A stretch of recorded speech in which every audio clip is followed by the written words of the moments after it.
Hello guys, welcome to our channel. Today we are going to prepare a simple chutney and you all must try this. Take a jar, add coconut pieces, roasted gram, garlic, a piece of ginger and green chilies. Grind it well and make a paste of it. Take a pan, add oil, add mustard, urad dal and curry leaves. Mix it well.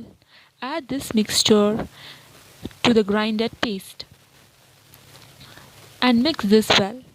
And the simple chutney is ready. And you can serve it for dosa and idli. Thank you. Subscribe for more videos.